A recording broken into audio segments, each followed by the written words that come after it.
As a kid, I always daydreamed about traveling. I could have never predicted that eventually I would take this trip. 72 hours, 5 countries, and one really, really big hill. I dedicate this ride to my brother Tim because it's through his passion for cars and performance that I have been able to get into it as well. And he's the one who actually suggested that I take this route. So it's going to be good. Thanks, Tim. Yeah, I'm going on a little bit of a bike tour from Frankfurt over the Alps to Venice, and then swing around, and it should be a good ride as long as the weather holds out. You remember weather? That's the stuff that comes out of the sky. I don't quite remember it, but we'll see how it goes. This is just the beginning. I'm still in Dubai, and I'm about to leave on the jet plane now. I picked up my bike around 10 o'clock, and I was on the road by 11 with very little hassle. The roads opened up, tunnels, beautiful scenery, cool weather. It was absolutely perfect. Then I got hungry. Need food now, so I pulled up the GPS as I always do to try and find food. And I have a lot of choices here. I can go to McDonald's, McDonald's, McDonald's, McDonald's, McDonald's, McDonald's, McDonald's, or Menorah. So I'm riding through Germany, and I broke my GPS mount. Little pin broke.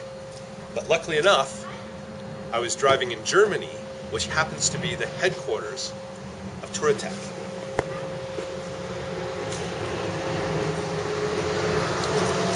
Touratech makes everything for this bike. The guys at Touratech were a huge help and had me out on the road in just a couple of hours.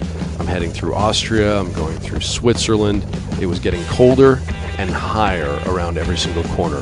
The scenery was getting more and more rugged, more rocky, and definitely more steep.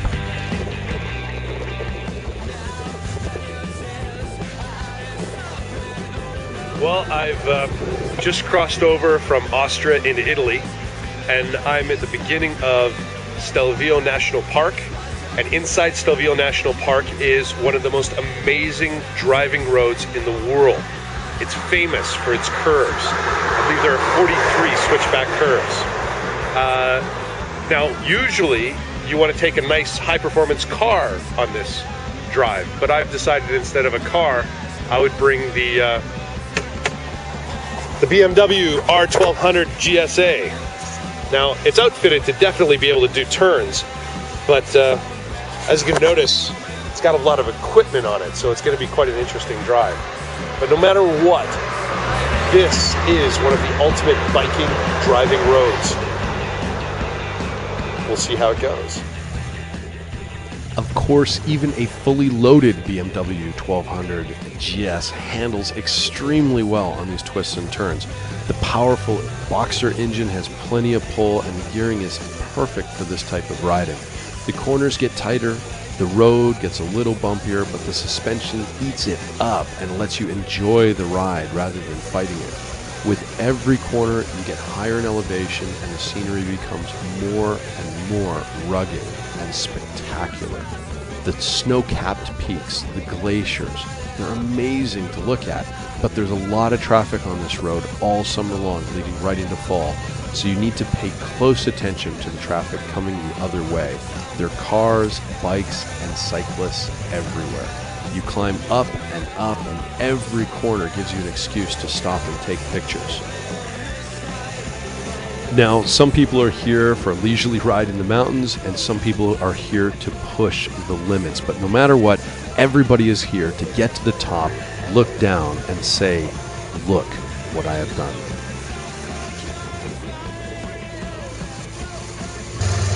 I have no idea how high it climbs, but I can say that I just spent 20 minutes getting up this far, and my ears have already popped.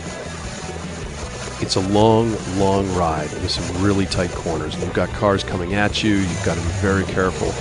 You can stall the bike in these corners because you do have to go fairly slow when you're watching for traffic. But you get more excited as you get close to the top. You know you're almost there.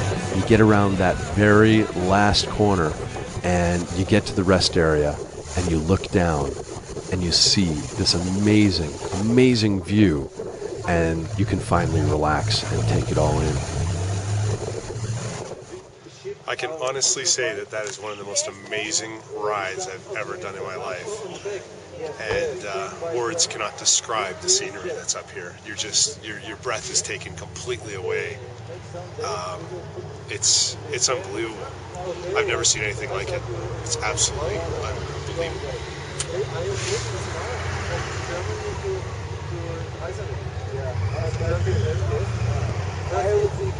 Stelvio is mir yeah, okay. This gentleman comes from I've been there.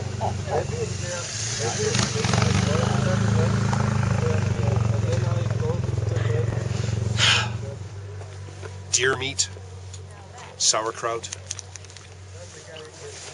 Italy, Stelvio Pass. There's an actual tear in my eye. Look, there's a tear right there. This is beautiful. I'll be okay.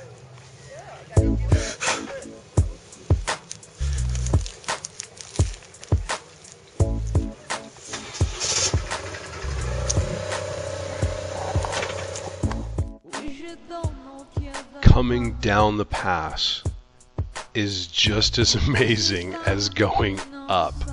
The scenery, the anxiety of getting to the top is gone, and you have time to slow down and just take in the scenery and absorb it, and the smells and the sounds. You see wildlife as you're cruising down, and you're heading down into this big giant valley. And the corners are not quite as exciting as going up, but the adrenaline has gone, and you're now just relaxed and just absorbing the road and becoming part of this incredible ride. You ride for about 3.5, 4 hours through more of the Alps and down the other side, and then suddenly the highway opens up again, and this time I decided I'm heading for Venice. So I hit the highway, and of course it was all out on the highway to try and get to Venice before sundown, which didn't work. But it was a nice finish to an amazing day.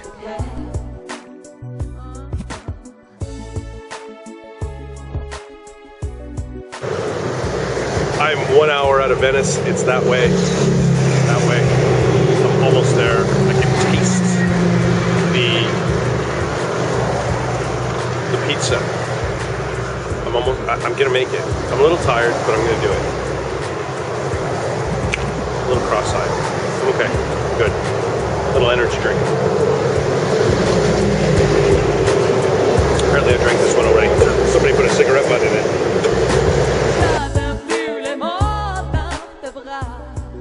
Even the graffiti is cool in Italy.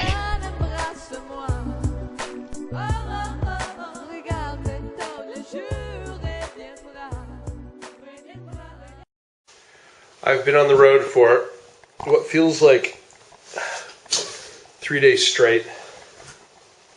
I've been to 3 hotels in Venice. They're all booked. I finally found a Novotel with 1 room left. And I'm proceeding to unpack.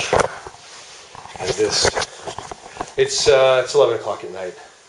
So I don't know how much of Venice I'm going to be able to see, but hey, 36 hours in Europe, right? Well, I did it. Here I am in Venice.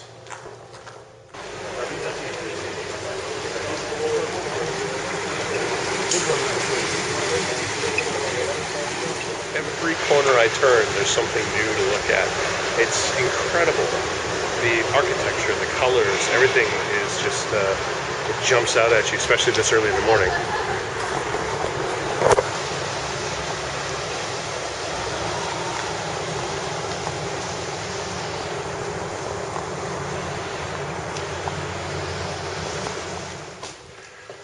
If you come to Venice, I highly suggest just wandering around and getting completely lost with no idea where you are. It's an amazing experience because you end up in some very, very tight little places like this little tiny alley. Getting lost is just one of those things that's part of being in Venice. Of course, I've got my GPS, so I'm not getting lost.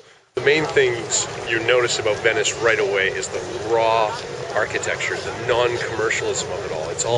It's all art, and there's not a McDonald's in sight or any sort of big giant advertisements or anything like that ruining the picture of the picturesque views of what you see. Everything is lines and ornate decoration and everything. I mean, to have a big giant ad in the middle of it for, say, a jeans company would just be, you just wouldn't expect it. It just doesn't happen here. So it's such an incredible, untouched place to tour. It's unbelievable. It's very, very, I don't know, emotional, I think is the way to put it. Okay, so I started out in Frankfurt, landed in Frankfurt, picked up the bike, drove through Switzerland, and then Austria, and then Italy in one day, and took the Stelvio Pass over the Alps, and then went down, and I'm now in Venice, and it's only been 2 days. And now I'm about to get back on the bike and head back to Frankfurt so I can go home so that I can get on a plane and go to Singapore. I have an interesting life.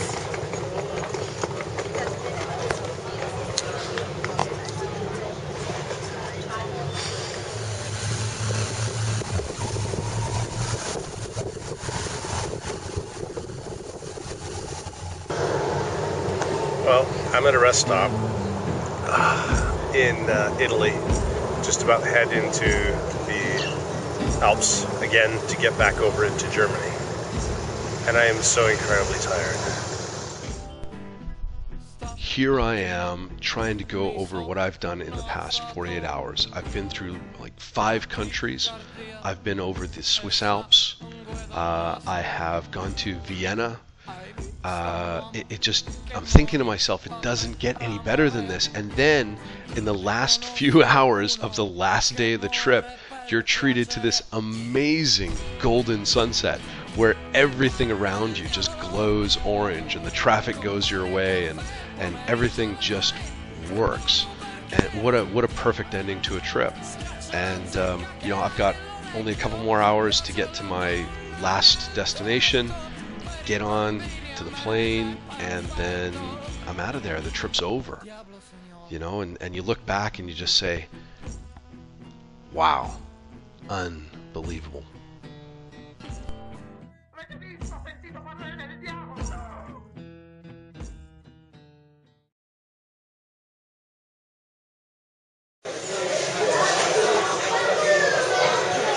I'm at the Frankfurt airport, heading back to Dubai. Then I'm jumping on another plane and going to Singapore.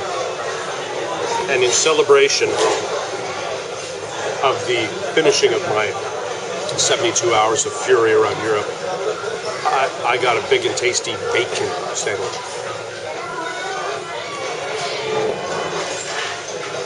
There's one slice of bacon right there.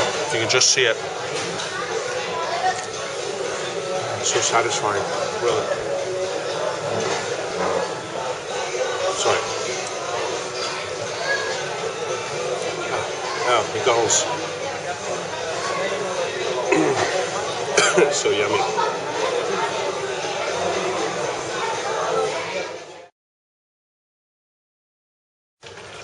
So I'm here in Disneyland's Real Venice, and I have to say that it actually does look and feel like Venice. I mean, they've really done an incredible job of making it authentic looking in all aspects. I mean, even the smells are Venice-y. It's incredible, really. I mean, they've paid attention to every single detail. The Disneyland people are amazing.